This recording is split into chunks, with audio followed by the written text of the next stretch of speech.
प्रेम से बोलिए संतोषी माता की जय। स्वागत है आपका हमारे चैनल पर। आज के इस वीडियो में हम आपको सुनाएंगे संतोषी माता व्रत की कथा। संतोषी माता का व्रत सुख सौभाग्य में वृद्धि करने वाला व्रत है, परंतु यदि किसी वजह से आप व्रत नहीं रख सकते तो कथा तो अवश्य ही सुननी चाहिए। कथा सुनने मात्र से ही व्रत का आधा फल प्राप्त होता है और सुख सौभाग्य में वृद्धि होती है। आप इसके अलावा हमारे चैनल पर सभी प्रकार की व्रत कथाएं सुन सकते हैं। इसके लिए आपको हमारे चैनल को केवल सब्सक्राइब करके बेल आइकन पर प्रेस करना है, और अगर आज की ये कथा अच्छी लगे तो लाइक करके शेयर करें, साथ ही कमेंट में अपने विचार भी अवश्य व्यक्त करें। तो चलिए अब शुरू करते हैं संतोषी माता व्रत की कथा। एक बुढ़िया थी और उसके 7 पुत्र थे। 6 कमाने वाले थे और एक निकम्मा था। बुढ़िया माँ 6 पुत्रों की रसोई बनाती, भोजन कराती और पीछे से जो कुछ बचता तो 7वें पुत्र को दे देती थी। परंतु वह बड़ा भोला भाला था, मन में कुछ भी विचार नहीं करता था। एक दिन वह अपनी बहू से बोला, देखो मेरी माता का मुझ पर कितना प्यार है। वह बोली, क्यों नहीं, सबका झूठा बचा हुआ तुमको खिलाती है। वह बोला, भला ऐसा भी कहीं हो सकता है? मैं जब तक अपनी आंखों से नहीं देखूं तब तक नहीं मान सकता। तो बहू हंसकर बोली, देख लोगे तब तो मानोगे। फिर कुछ दिन बाद एक बड़ा त्योहार आया। घर में 7 प्रकार के भोजन और चूरमा के लड्डू बने। वह जांचने को सिर दर्द का बहाना बनाकर पतला सा कपड़ा सिर पर ओढ़कर रसोई घर में सो गया और कपड़े में से सब देखता रहा। 6 भाई भोजन करने आए। उसने देखा माँ ने उनके लिए सुंदर सुंदर आसन बिछाए, 7 प्रकार की रसोई परोसी और आग्रह करके जिमाती रही, और वह कपड़े में से सब देखता रहा। 6 भाई भोजन करके उठे, तब माता ने उनकी जूठी थालियों में से लड्डुओं के टुकड़ों को उठाया और एक लड्डू बनाया। जूठन साफ कर बुढ़िया माँ ने पुकारा, उठो बेटा, 6 भाई भोजन कर गए, अब तू ही बाकी है, उठ, कब खाएगा? तो वह कहने लगा, माँ मुझे भोजन नहीं करना, मैं परदेश जा रहा हूँ। तो माँ बोली, कल जाता हो तो आज ही चला जा। वह बोला, हाँ माँ, मैं आज ही जा रहा हूँ। यह कहकर घर से निकल गया। चलते समय बहू की याद आई। वह गौशाला में उपले थाप रही थी। वहीं जाकर उससे बोला, हम जावें परदेश को, आवेंगे कुछ काल, तुम रहियो संतोष से, धर्म आपनो पाल।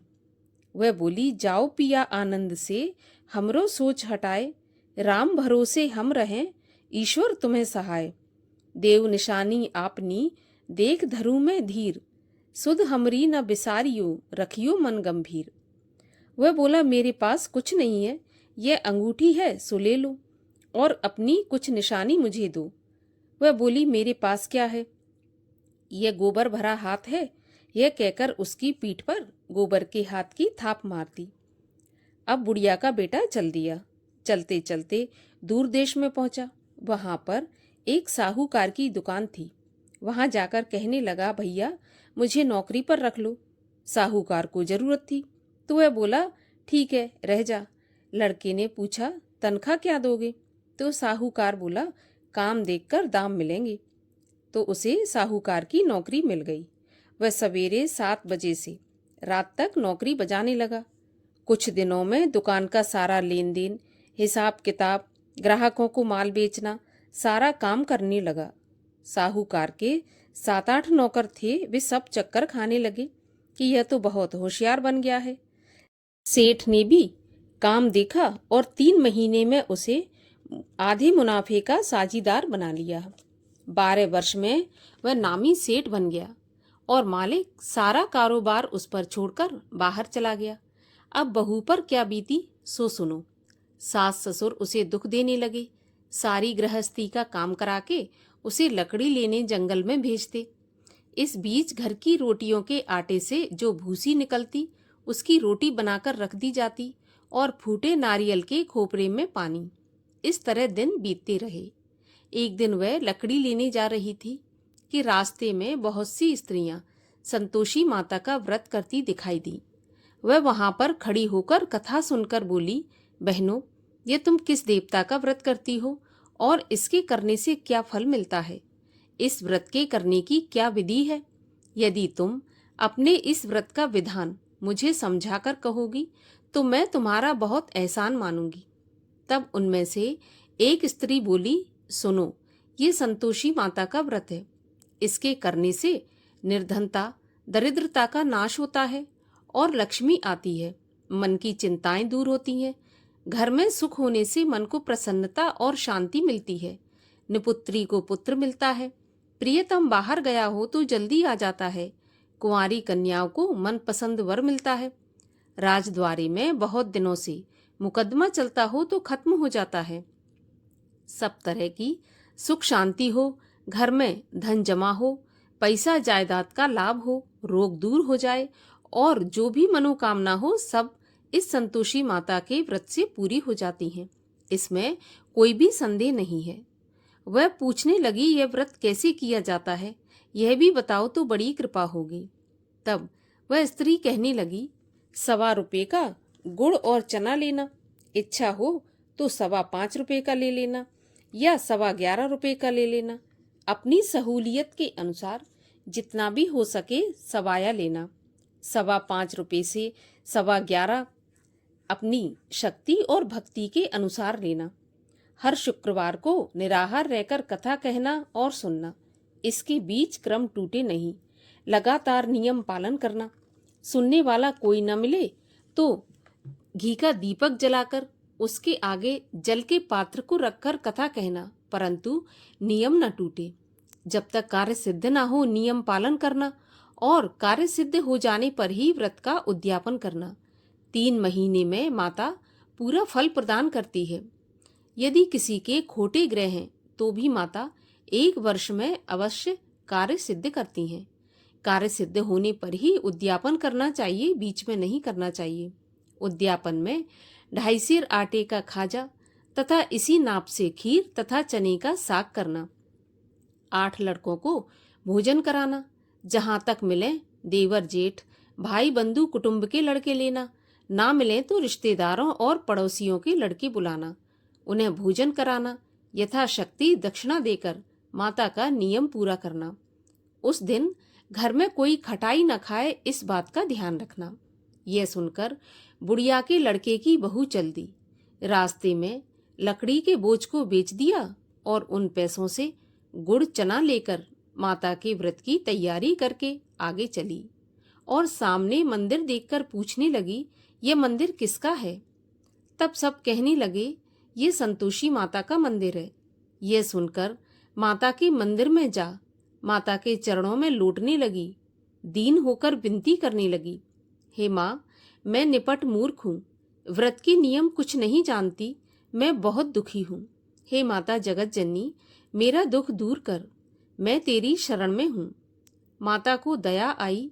एक शुक्रवार बीता कि दूसरे शुक्रवार को ही इसके पति का पत्र आया और तीसरे को उसका भेजा हुआ पैसा भी आ पहुंचा। यह देखकर जेठानी मुंह सिकोड़ने लगी, इतने दिनों में इतना पैसा आया, इसमें क्या बड़ाई है? लड़के ताने देने लगे। काकी के पास अब पत्र आने लगा, रुपया आने लगा। अब तो काकी की खातिर बढ़ेगी, अब तो काकी बुलाने से भी नहीं बोलेगी। बेचारी सरलता से कहती, भैया पत्र आवे रुपया आवे तो हम सबके लिए अच्छा है। ऐसा कहकर आंखों में आंसू भरकर संतोषी माता के मंदिर में आ मातेश्वरी के चरणों में गिरकर रोने लगी। माँ, मैंने तुमसे पैसा नहीं मांगा, मुझे पैसे से क्या काम है? मुझे तो अपने सुहाग से काम है। मैं तो अपने स्वामी के दर्शन और सेवा मांगती हूँ। तब माता ने प्रसन्न होकर कहा, जा बेटी, तेरा स्वामी आएगा। यह सुन खुशी से बावली हो घर में जाकर काम करने लगी। अब संतोषी माँ विचार करने लगी कि इस भोली पुत्री से मैंने कह तो दिया कि तेरा पति आएगा, पर आएगा कहाँ से? वह तो इसे स्वप्न में भी याद नहीं करता। उसे याद दिलाने मुझे ही जाना पड़ेगा। इस तरह माता बुढ़िया के बेटे के पास जाकर स्वप्न में प्रकट होकर कहने लगी, साहूकार के बेटे, सोता है या जागता है? वह बोला, माता, सोता भी नहीं हूँ, जागता भी नहीं हूँ, बीच में ही हूँ, कहिए क्या आ गया है। माँ कहने लगी, तेरा घर बार कुछ है या नहीं? वह बोला, मेरा सब कुछ है माता, माँ बाप, भाई बहन, बहू, क्या कमी है? माँ बोली, भोले पुत्र, तेरी पत्नी घोर कष्ट उठा रही है, माँ बाप उसे दुख दे रहे हैं, वह तेरे लिए तरस रही है, तू उसकी सुध ले। वह बोला, हाँ माता, यह तो मुझे मालूम है, परंतु मैं जाऊं तो जाऊं कैसे? परदेश की बात है, लेन देन का कोई हिसाब नहीं है, जाने का कोई भी रास्ता नजर नहीं आता, कैसे चला जाऊं? माँ कहने लगी, मेरी बात मान, सवेरे नहा धोकर संतोषी माता का नाम ले, घी का दीपक जलाकर दंडवत करके दुकान पर जा बैठना। देखते देखते तेरा लेन देन सब चुक जाएगा, जमा माल बिक जाएगा, सांझ होते होते धन का ढेर लग जाएगा।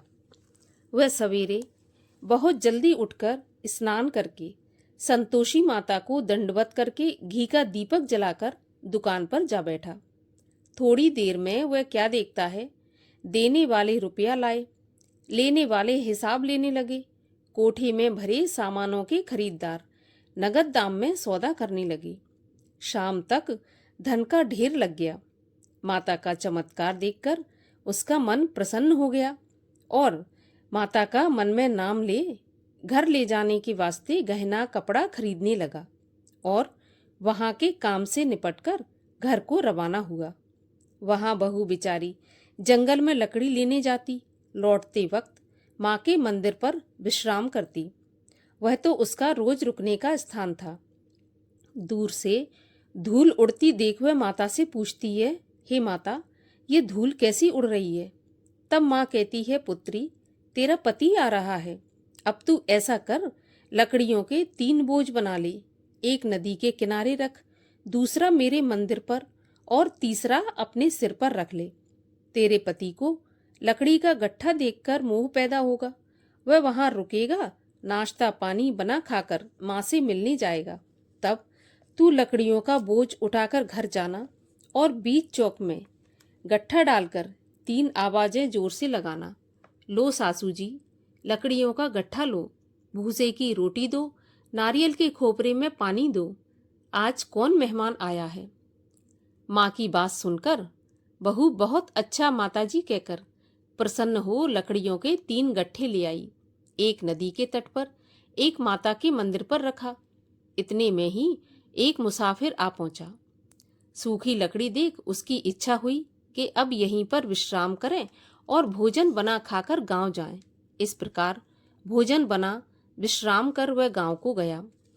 सबसे प्रेम से मिला। उसी समय बहू सिर पर लकड़ी का गट्ठा लिए आती है। लकड़ी का भारी बोझ आंगन में डालकर जोर से 3 आवाजें देती है, लो सासू जी, लकड़ी का गट्ठा लो, भूसे की रोटी दो, नारियल के खोपरे में पानी दो, आज कौन मेहमान आया है? यह सुनकर सास बाहर आकर अपने दिए हुए कष्टों को भुलाते हुए कहती है, बहू, ऐसा क्यों कहती हो? तेरा पति ही तो आया है, आ बैठ, मीठा भात खा, भोजन कर, कपड़े गहने पहन। इतने में आवाज सुनकर उसका स्वामी बाहर आता है और अंगूठी देखकर व्याकुल होकर माँ से पूछता है, माँ, यह कौन है? माँ कहती है, बेटा, यह तेरी बहू है। आज 12 वर्ष हो गए जब से तू गया है, तब से सारे गांव में जानवर की तरह भटकती फिरती है, कामकाज घर का कुछ करती नहीं, 4 समय आकर खा जाती है और अब तुझे देखकर भूसे की रोटी और नारियल के खोपरे में पानी मांग रही है। वह लज्जित होकर बोला, ठीक है माँ, मैंने इसे भी देखा है और तुम्हें भी देखा है, अब मुझे दूसरे घर की चाबी दो तो मैं उसमें जाकर रहूंगा। तो माँ बोली, ठीक है बेटा, जैसी तेरी मर्जी।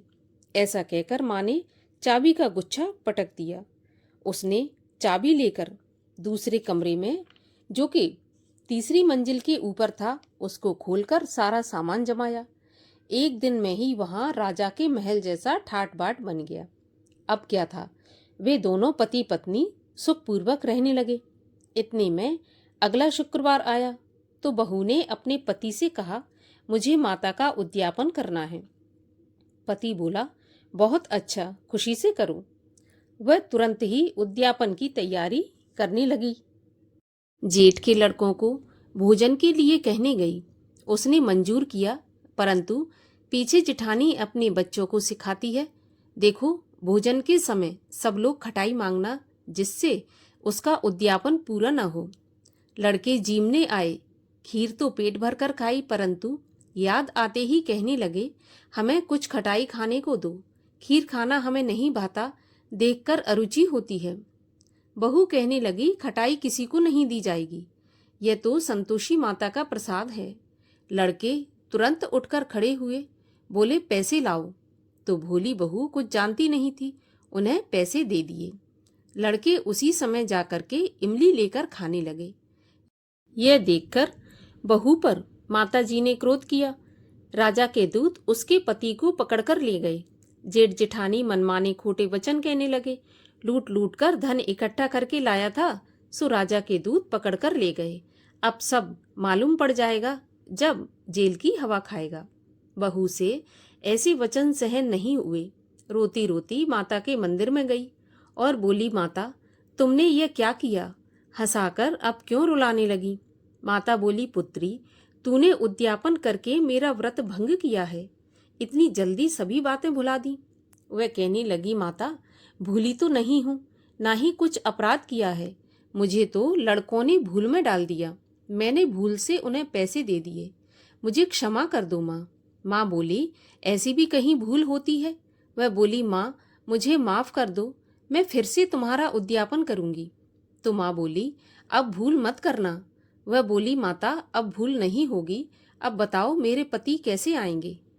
तो माँ बोली, जा पुत्री, तेरा पति तुझे रास्ते में ही आता मिलेगा। वह घर को चली। रास्ते में पति आता मिला तो उसने पूछा कि तुम कहाँ गए थे? वह कहने लगा, इतना धन जो कमाया है उसका टैक्स राजा ने मांगा था, वही भरने गया था। वह प्रसन्न होकर बोली, भला हुआ, अब घर चलो। कुछ दिन बाद फिर शुक्रवार आया। वह बोली, मुझे माता का उद्यापन करना है। तो पति ने कहा, करो। फिर वह जेठ के लड़कों से भोजन को कहने गई। जेठानी ने एक दो बातें सुनाई और लड़कों को सिखा दिया कि तुम पहले ही खटाई मांगना। लड़के कहने लगे, हमें खीर खाना नहीं भाता, जी खराब होता है, कुछ खटाई खाने को दो। वह बोली, खटाई खाने को नहीं मिलेगी, खाना हो तो खाओ। वह ब्राह्मणों के लड़कों को लाकर भोजन कराने लगी। यथाशक्ति दक्षिणा की जगह उन्हें एक एक फल दिया। इससे संतोषी माता प्रसन्न हुई। माता की कृपा होते ही 9वें महीने उसको चंद्रमा के समान सुंदर पुत्र प्राप्त हुआ। पुत्र को लेकर प्रतिदिन माताजी के मंदिर में जाने लगी। एक दिन माँ ने सोचा, यह रोज मेरे मंदिर में आती है, क्यों ना मैं इसके घर चलूं, इसका आसरा देखूं तो सही। यह विचार कर माता भयानक रूप बनाकर, गुड़ और चने से सना मुख, ऊपर से सूंड के समान होंठ, उस पर मक्खियां भिनभिना रही थीं। दहलीज में पांव रखते ही उसकी सास चिल्लाई, देखो कोई चुड़ैल आ रही है, लड़कों इसे भगाओ, नहीं तो यह किसी को खा जाएगी। लड़के डरने लगे और चिल्लाकर खिड़की दरवाजे बंद करने लगे। छोटी बहू रोशनदान में से देख रही थी। प्रसन्नता से पगली होकर चिल्लाने लगी, आज मेरी माताजी मेरे घर आई हैं। यह कहकर बच्चे को दूध पिलाने से हटाती है। इतने में सास का क्रोध फूट पड़ा। बोली, देखो कैसी उतावली हुई, जो बच्चे को पटक दिया। इतने में माँ के प्रताप से जहां देखो वहां लड़के ही लड़के नजर आने लगे। वह बोली, माँ जी, मैं जिनका व्रत करती हूँ यह वही संतोषी माता है। इतना कहकर झट से सारे घर के किवाड़ खोल दिए। सबने माता के चरण पकड़ लिए और विनती करके कहने लगे, हे माता, हम मूर्ख हैं, हम अज्ञानी हैं, पापी हैं, आपके व्रत की विधि हम नहीं जानते। आपका व्रत भंग करके हमने बहुत बड़ा अपराध किया है। हे माता, आप हमारे अपराध को क्षमा करो। इस प्रकार माता प्रसन्न हुई। माता ने बहू को जैसा फल दिया वैसा सबको दें। जो यह कथा पढ़े या सुने उसका मनोरथ पूर्ण हो। बोलो संतोषी माता की जय। संतोषी माता की आरती। जय संतोषी माता मैया, जय संतोषी माता, अपने सेवक जन की सुख संपत्ति दाता। ओम जय संतोषी माता, सुंदर चीर सुनहरी माँ धारण कीनो, हीरा पन्ना दम के तन श्रृंगार लीनो। जय संतोषी माता, गेरू लाल छटा छवि बदन कमल सोहे, मंद हसत करुणामयी त्रिभुवन मन मोहे। जय संतोषी माता, स्वर्ण सिंहासन बैठी चवर ढुरे प्यारे, धूप दीप मधुमेवा भोग धरे न्यारे। जय संतोषी माता, गुड़ और चना परम प्रिय ताम संतोष कियो, संतोषी कहलाई भक्तन वैभव दियो। जय संतोषी माता, शुक्रवार प्रिय मानत आज दिवस सोही, भक्त मंडली आई कथा सुनत मोही। जय संतोषी माता, मंदिर जगमग ज्योति मंगल ध्वनि छाई, विनय करें हम बालक चरणन सिर नाई। जय संतोषी माता, भक्ति भाव में पूजा अंगीकृत कीजय, जो मन बसे हमारे इच्छित फल दीजय। ओम जय संतोषी माता, दुखी दरिद्री रोगी संकट मुक्त किए, बहुधन धान्य भरे घर सुख सौभाग्य दिए। जय संतोषी माता, ध्यान धरे जो तेरो मन वांछित फल पायो, पूजा कथा श्रवण कर घर आनंद आयो। जय संतोषी माता, शरण गहे की लज्जा रखियो जगदम्बे, संकट तुम ही निवारो दयामयी अम्बे। जय संतोषी माता, संतोषी माँ की आरती जो कोई जन गावे, रिद्धि सिद्धि सुख संपत्ति जी भर के पावे। जय संतोषी माता, बोलिए संतोषी माता की जय।